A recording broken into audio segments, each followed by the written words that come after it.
हे गरुड़राज, भारमल ने आप गरुड़ों के साथ जो अत्याचार किया उसके लिए हम आपसे क्षमा मांगते हैं।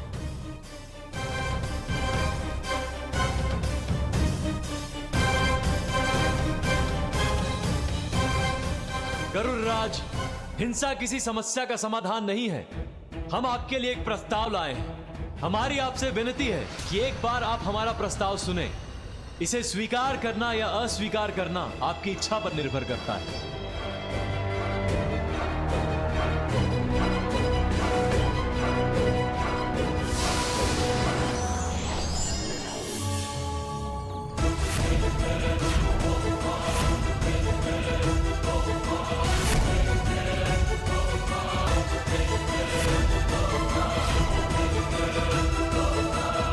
हाँ तो राजन, क्या कहना चाहते हो? गरुड़राज, हम चाहते हैं आप दोनों पक्ष आपस में संधि कर लें।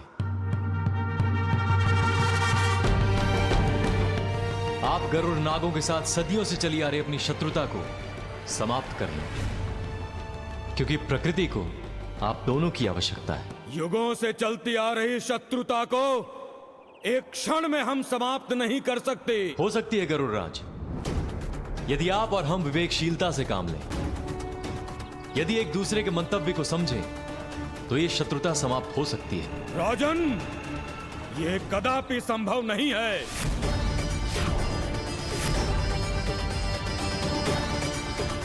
नागवंशी हमारे शत्रु थे, शत्रु हैं और शत्रु रहेंगे। हम सदैव ही उन्हें मारते आए हैं और मारते रहेंगे। नागवंशी हमारी प्रजा है गरुड़राज, और उनकी रक्षा करना हमारा धर्म है। तो जाइए और रक्षा कीजिए, क्योंकि मैं भी गरुड़ों का राजा हूं और मेरा धर्म है कि मैं गरुड़ों के अस्तित्व की रक्षा करूं। गरुड़राज, विवेकशीलता से काम लीजिए। संधि का प्रस्ताव एक ऐसा मार्ग है जिससे हम दोनों का धर्म भी बच जाएगा और बिना किसी हिंसा के इस समस्या का हल निकल जाएगा। इस समस्या का एक ही समाधान है और वो है युद्ध।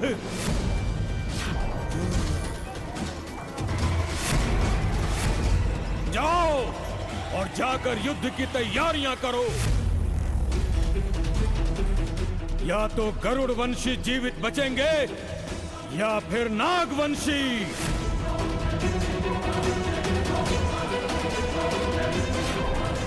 ठीक है गरुड़राज,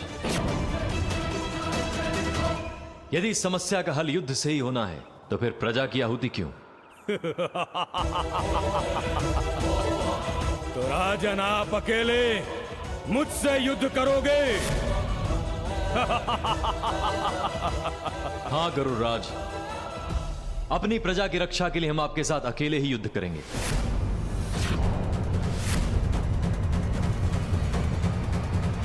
किंतु हमारी एक शर्त है, यदि हम विजयी हुए तो आप नागों के साथ अपनी सदियों से चली आ रही शत्रुता को समाप्त कर देंगे। और यदि तुम हार गए तो स्वयं अपने हाथों से नागवंशियों को मुझे सौंप दोगे। बोलो, स्वीकार है? जो सोचा वो कर दिया। राजा विक्रमादित्य नाम है हमारा। हमें आपकी चुनौती स्वीकार है गरुड़राज।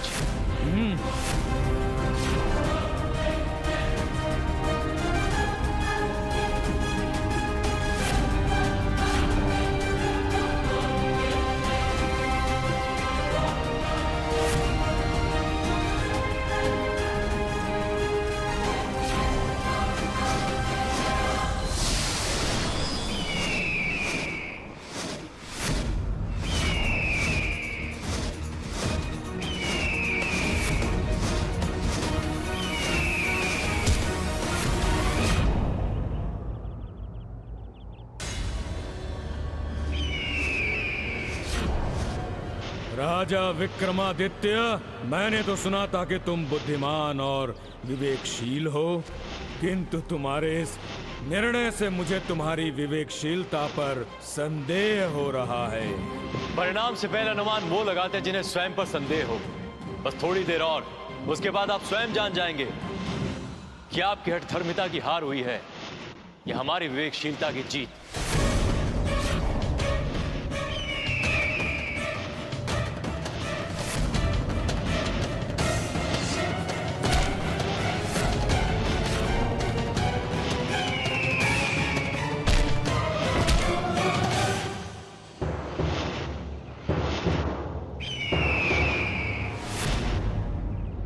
राजा विक्रमादित्य, लगता है कि तुम नागों की सहायता करते हुए उन्हीं की तरह बलहीन हो गए हो।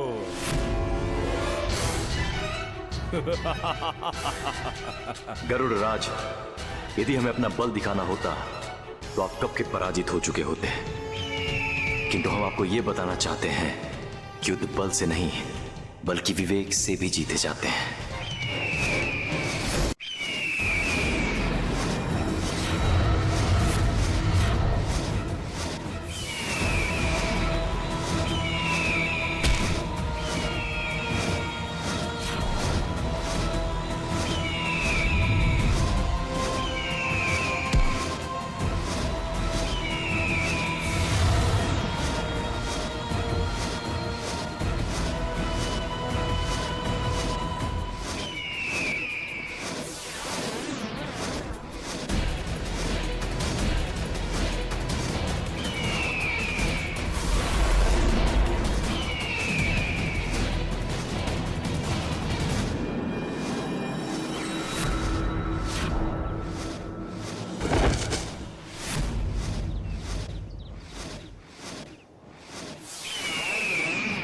कैसे हो सकता है?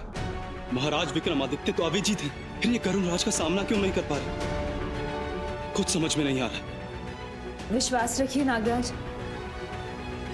राजन को कोई नहीं हरा सकता। राजा विक्रमादित्य, गरुड़ों और उनके भोजन के बीच जो भी आएगा वो हम गरुड़ों का भोजन बन जाएगा। पुत्र भार्गव, आज गुरु गोरखनाथ तुम्हें एक बहुत बड़ा संदेश दे रहे हैं, एक बहुत बड़ी सीख। राजा का कार्य होता है अपनी प्रजा की रक्षा करना, ना कि उसकी रक्षा करने के लिए अपने प्राणों की आहुति देना। जी माँ, काकाश्री की इसी अति ने तो आज इनके प्राण संकट में डाल दिए। यहाँ तुम्हारे काकाश्री के प्राण निकलेंगे और वहां तुम बनोगी उज्जैनी के सम्राट।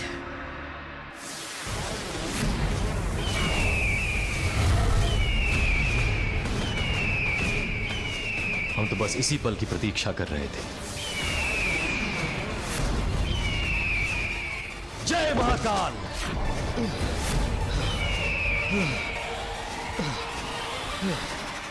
विक्रम छोड़ दे मुझे, विक्रम मुझे छोड़ दे,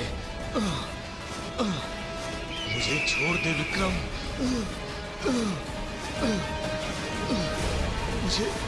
मुझे छोड़। अहंकार चाहे कितना ही ऊंचा क्यों ना उड़ ले गरुड़ राज, उसे विवेकशीलता की ऊंचाई से हारना ही है।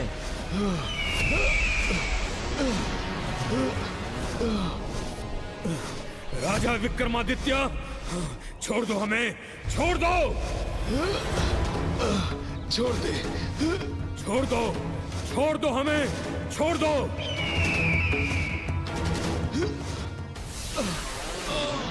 हमने तो पहले ही कहा था गरुड़ राज कि हमारे लिए आप और नागवंशी समान ही है। आप दोनों में कोई भेद नहीं। आप हमारे शत्रु नहीं है गरुड़ राज, किंतु आप हमसे युद्ध किए बिना हमारी बात सुनने के लिए तैयार ही नहीं थे।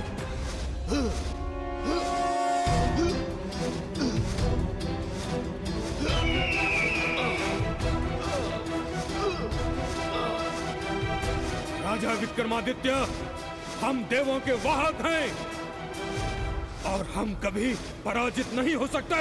और आपको पराजित किए बिना हम आपको छोड़ नहीं सकते गरुड़ राज। अब छोड़ो मुझे, छोड़ो, छोड़ दो।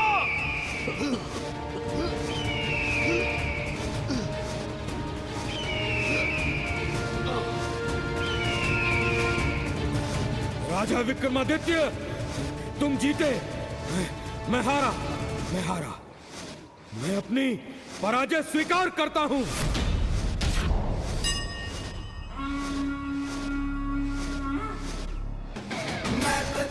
छोड़ो मुझे, छोड़ो। चलिए नीचे उतारिए हमें।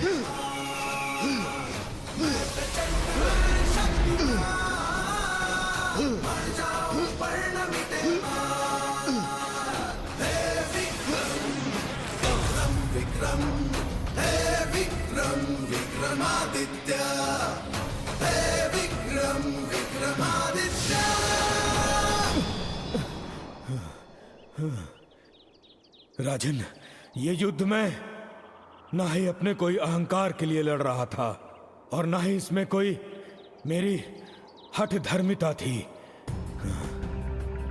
बल्कि ये गरुड़ों के जीवन और मृत्यु का प्रश्न था राजन।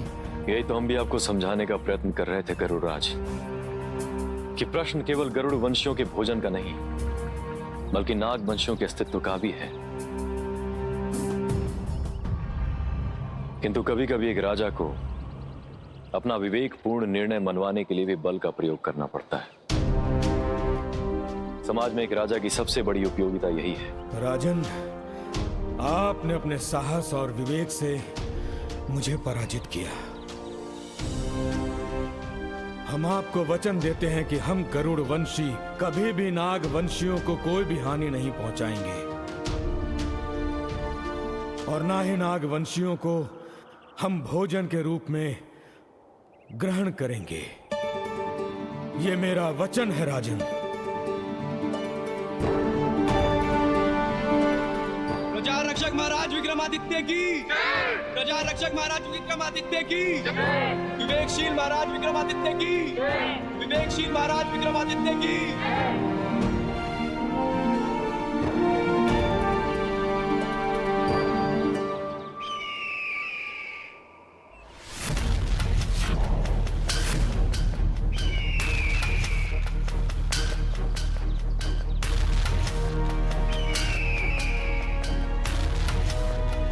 हे गरुड़ वंशियों,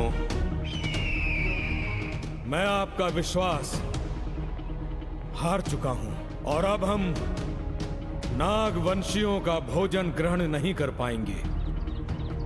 किंतु गरुड़राज, तो हम जीवित कैसे रहेंगे?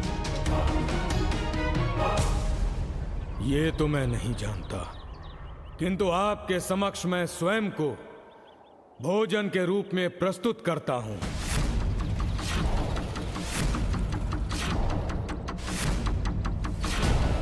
आप मुझे ग्रहण करो, मुझे।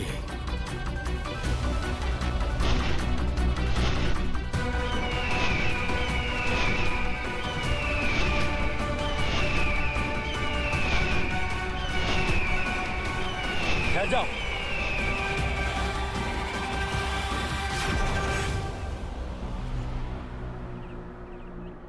ये क्या अनर्थ कर रहे हैं आप गरुड़राज? राजन, मेरे धर्म पालन का यही एक मार्ग शेष है मेरे पास। नहीं गरुड़राज, एक राजा का धर्म ये नहीं है कि वह स्वयं का बलिदान कर दे, बल्कि एक राजा का धर्म है कि वो अपनी प्रजा के लालन पालन की व्यवस्था करे, उनके जीवन यापन की व्यवस्था करे। वही तो कर रहा हूं मैं। किंतु इस प्रकार आपको भोजन के रूप में स्वीकार करके गरुड़ वंशी केवल एक दिन जीवित रह सकते हैं। उसके बाद वो क्या करेंगे? किसका भोजन करेंगे? कैसे अपना जीवन यापन करेंगे? ये सोचा है आपने? तो हम क्या करें राजन? वर्षों से हम गरुड़ सर्पों का ही भोजन करते आए हैं और अब तो हमने आपको वचन दे दिया कि हम उनका भी भोजन ग्रहण नहीं कर सकते। तो हम कहां जाएं और किसका भोजन ग्रहण करें राजन?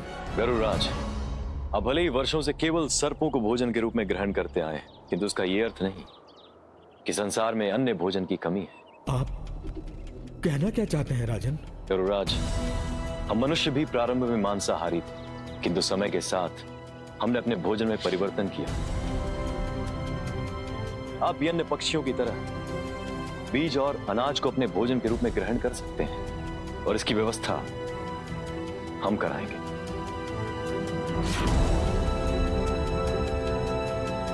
राजन, क्या यह संभव है कि हम गरुड़ वंशी और नाग वंशी एक ही स्थान पर एकत्रित होकर भोजन ग्रहण कर सकें? महाकाल की नगरी उज्जैनी है ये गरुड़राज, यहां कुछ भी असंभव नहीं है। विवेकशीलता के द्वारा एक दूसरे के विरोधी जीव भी आपस में प्रेम और सद्भाव के साथ जीवन व्यतीत कर सकते हैं।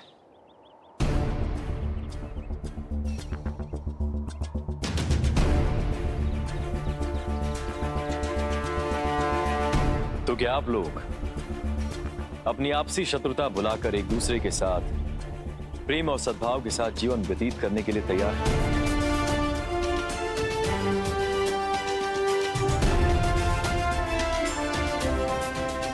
विराट सिंह जी, जी सम्राट।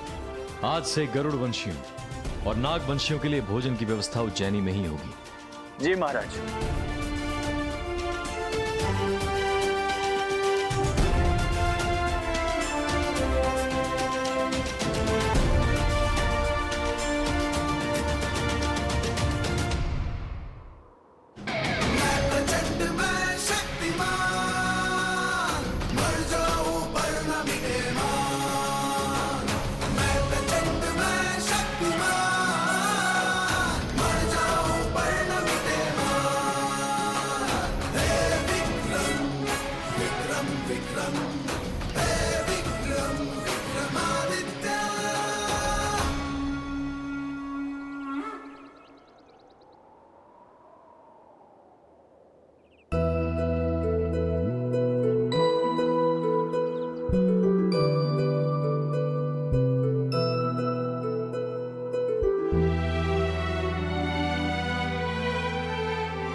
महाराज,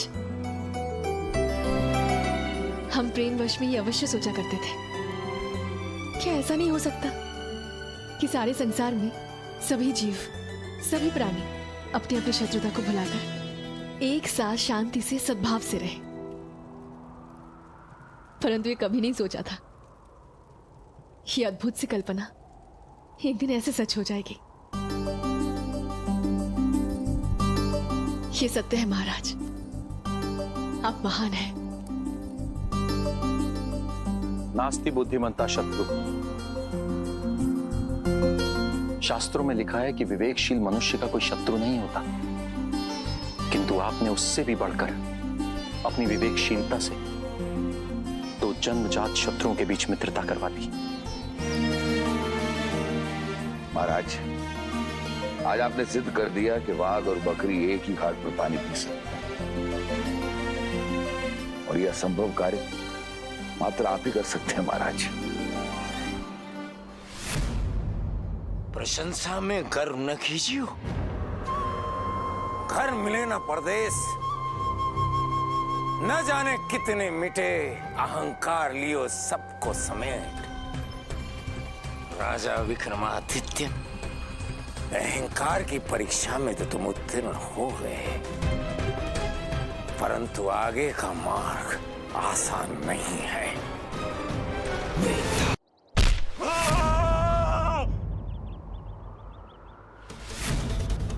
तुम सभी को लगता है ना कि भारमल युद्ध नहीं कर सकता? आओ, युद्ध करो मुझसे।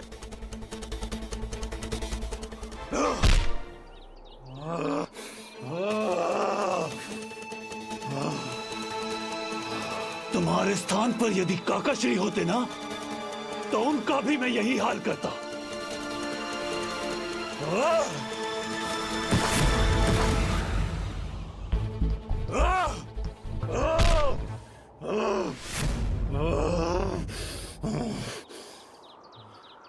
बाणभर शक्तिहीन नहीं है, नहीं है शक्तिहीन।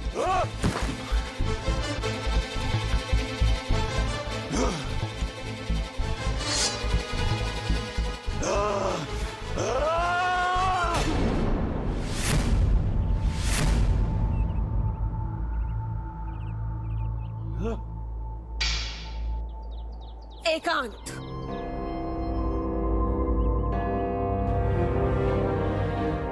तुम पागल हो गए हो भारमल। भारमल कुछ ही लोग हैं जो हमारे विश्वास पात्र हैं और तुम उन्हें भी मार डालना चाहते हो। तो क्या करूं माँ, क्या करूं? देखा आपने किस प्रकार काकाश्री ने मेरा अपमान किया। हमने तुम्हें समस्या का हल करने भेजा था भारमल, उसे और विकराल करने के लिए नहीं। मैं तो नागवंशियों की समस्या का हल कर रहा था ना। इस प्रकार समस्या हल करते हैं? तुमने न जाने कितने करोड़ों को मार दिया। जी तो करता है कि उनका अंत करके उज्जैन का राज्य उनसे छीन लूं। तुम्हारी यही अपमान की अग्नि तुम्हारी ताकत बनेगी भारमल। इस अग्नि को पालना सीखो। कब तक माँ, कब तक? कब तक अपने भीतर की अग्नि को यूं ही पाल के बैठा रहूं? बस कुछ समय और। हमें आभास हो रहा है यदि विक्रम बेताल को लाने में और विलंब करेगा तो भद्रकाल उसे अवश्य ही मौत के घाट उतार देगा। काश काश ऐसा हो जाए माँ। हम सोच रहे हैं क्यों ना भद्रकाल से मिला जाए, फिर हो सकता है कि हमारा ये कार्य समय से पहले ही पूर्ण हो जाए।